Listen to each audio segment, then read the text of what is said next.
जय हिंद। आप सभी का स्वागत है आपका अपने YouTube channel belong to teaching center में। तो आज हम लोग उपस्थित है अपने इस सप्ताह के गणित के दूसरे क्लास में।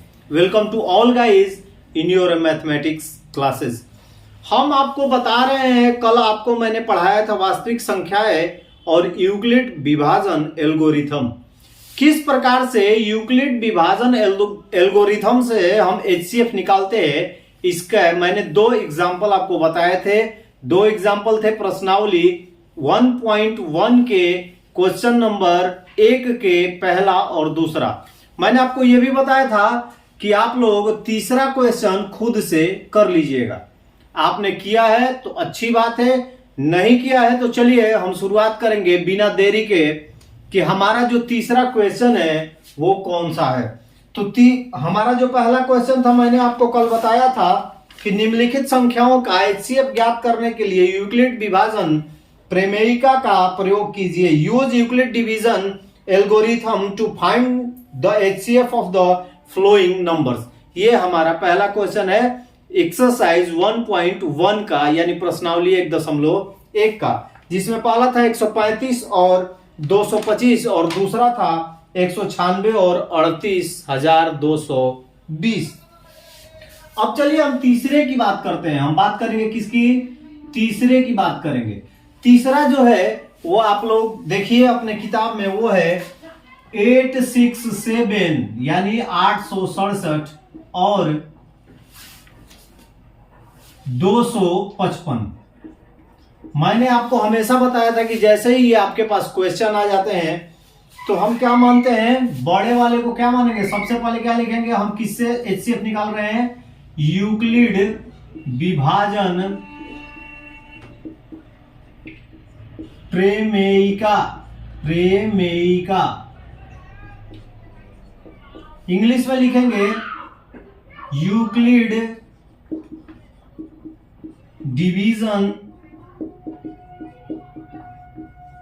Euclid division algorithm. ये जो है हमारा, मैंने कल आपको इसके दो एग्जाम्पल बताए थे, यानी पहले क्वेश्चन का दो क्वेश्चन मैंने सॉल्व कराया था। तो आपको याद होगा कि A बराबर BQ प्लस R, जहां Q बराबर नहीं है R के, R बड़ा है, B बड़ा है R से। ठीक है, तो चलिए हमारा क्वेश्चन क्या है। तो मैंने क्या बताया था, बड़े को क्या करते हैं, A बराबर ले लिए 867 और B बराबर ले लिए 255। मैंने आपको बताया था बड़े को हम क्या मानते हैं? A मानते हैं। चलिए अब हम क्या करेंगे, 255 से 867 में क्या करेंगे, भाग देते हैं। 255 से 867 में भाग देंगे तो 255 से 867 में भाग देंगे तो सबसे पहले हम क्या करते हैं, 3 बार में भाग करते हैं। तो 5 तिहाई 15 के 5, 5 तिहाई 15 और 1 16 के 6, हाथ में 1, 2 तिहाई 6 और 1 7। अब इसको क्या करेंगे, माइनस करेंगे। 7 में से 5 को हम क्या करेंगे, माइनस करेंगे तो आएगा 2। 6 में से 6 गया काट कूट और 8 में से 7 गया 1, यानी हमारे पास कितना बच गया, 102।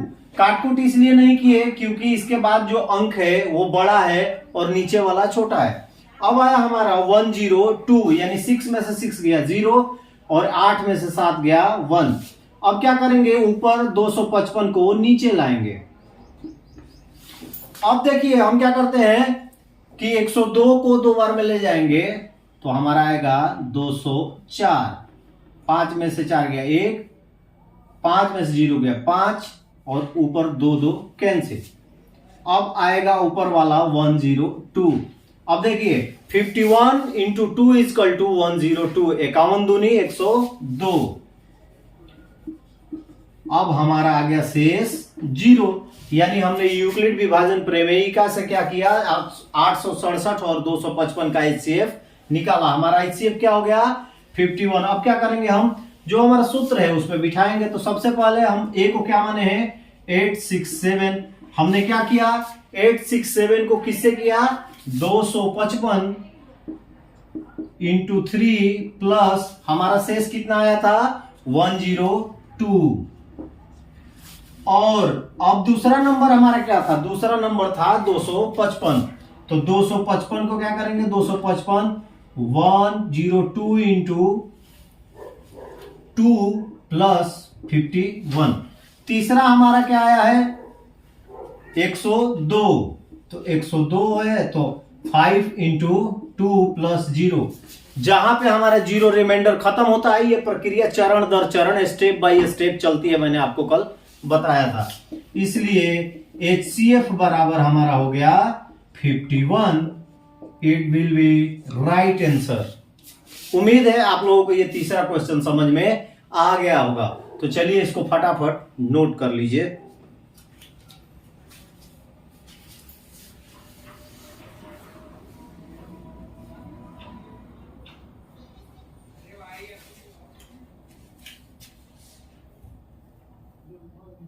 प्रश्नावली 1.1 यानी एक्सरसाइज 1.1 का जो पहला आपका जो क्वेश्चन था कि यूक्लिड विभाजन एल्गोरिथम से HCF ज्ञात करें।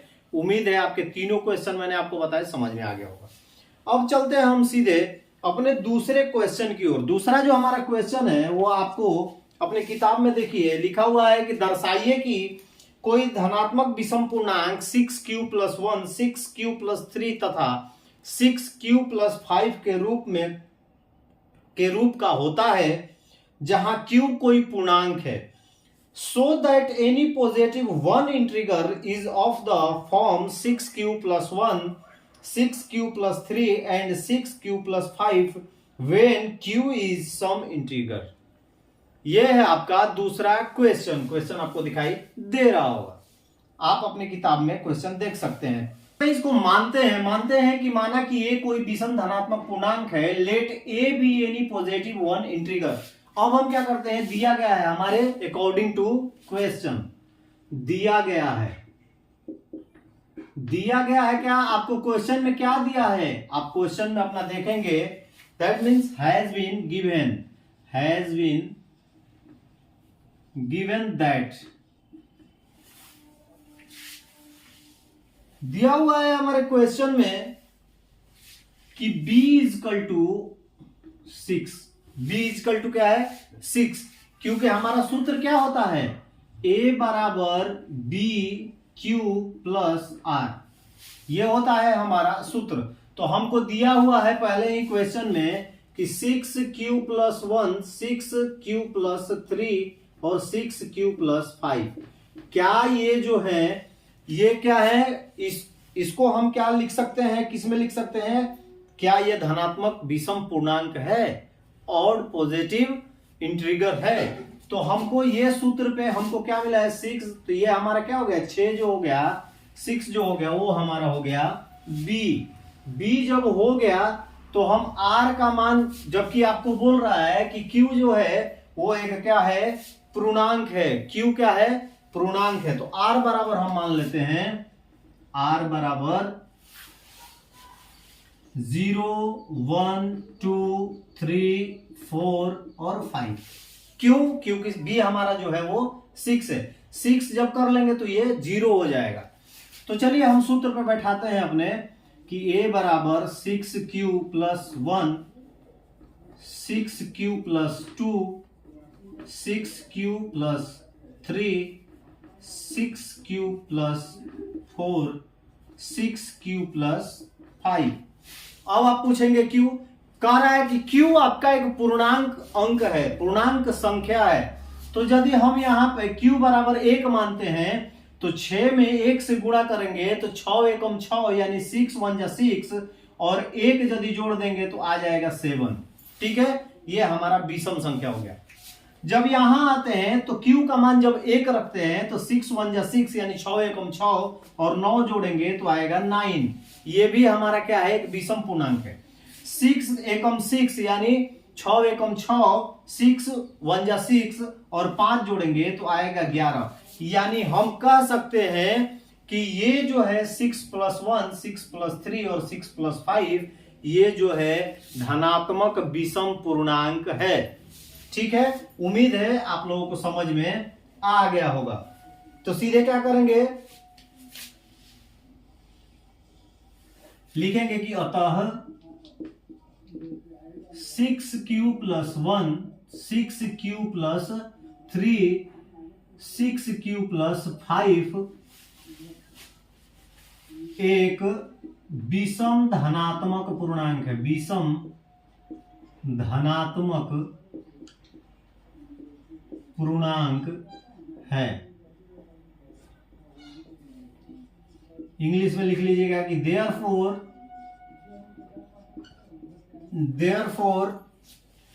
6q + 1 6q + 3 and 6q + 5 is positive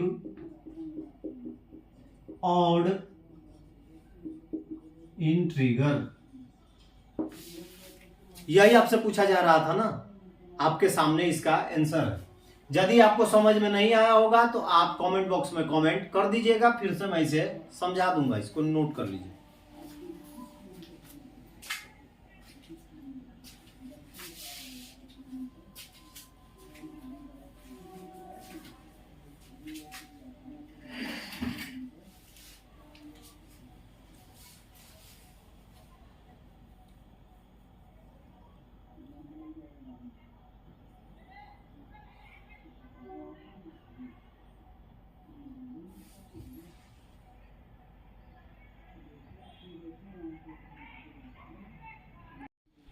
प्रश्नावली 1.1 यानी एक्सरसाइज 1.1 का जो आपका दूसरा क्वेश्चन था, मैंने आपको बताया। तीसरा जो है क्वेश्चन देखने में बहुत बड़ा है, लेकिन इसका सॉल्व जो है वही होगा यूक्लिड डिवीजन एल्गोरिथम से, यूक्लिड विभाजन प्रमेय से होगा। किसी परेड में 616 सदस्यों वाली एक सेना की टुकड़ी को 32 सदस्यों वाले एक आर्मी बैंड के पीछे मार्च करना है। दोनों समूहों को समान संख्या वाले स्तंभों में मार्च करना है। उन स्तंभों की अधिकतम संख्या क्या है जिससे वे मार्च कर सकते हैं। In a parade any army contingent of 616 member has to march behind a army band of 32 members.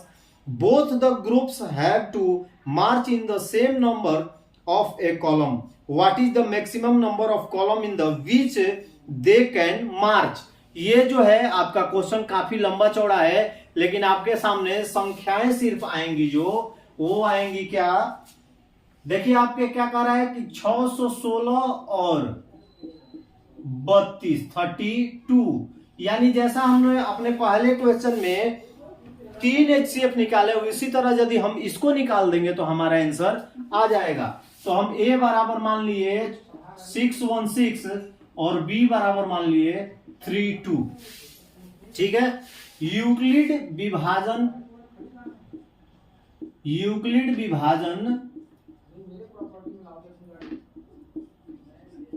प्रमेयिका से हम इसे क्या करेंगे, सिद्ध करेंगे। यूक्लिड्स डिवीजन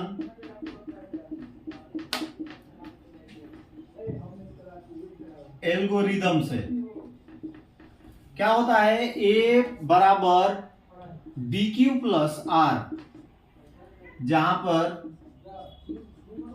ये होता है हमारा सूत्र। हम क्या करेंगे, बड़े वाले में छोटे वाले से क्या करेंगे, भाग देंगे। 616 को किससे कटाने वाले हैं हम लोग, 32 से।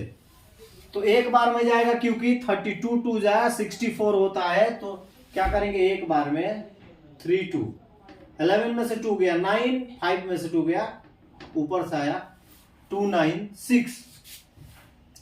अब इसको 9 बार में ले जाते हैं। 9 बार में जब आप इसको लेके जाइएगा 32 से, तो आपका आएगा 2 8 8, 9 दूनी 18, 8 9 27 1 28, ये 16 में से 8 गया 8, ये कैंसिल और ये भी कैंसिल, ऊपर से आएगा 32। तो 8 4 जा 32 और चौका 32, आ गया हमारा आंसर। अब क्या करेंगे, इसको लिख देंगे। अब इसको लिखते हैं 616 = 32 × 19 + 8। फिर हमारा दूसरा क्या है, 32 है। 32 इक्वल टू 8 इंटू 4 प्लस 0। और जब मैं आपको बताया था कि 0 आ गया तो हमारा HCF आ गया। तो किससे हमारा क्या है, 8 जो है वो हो जाएगा हमारा HCF इक्वल टू 8, ये हो गया हमारा, it will be right answer. यानी हम कह सकते हैं कि अतः स्तंभों की अधिकतम जो संख्या होगी वो कितनी होगी, 8 होगी।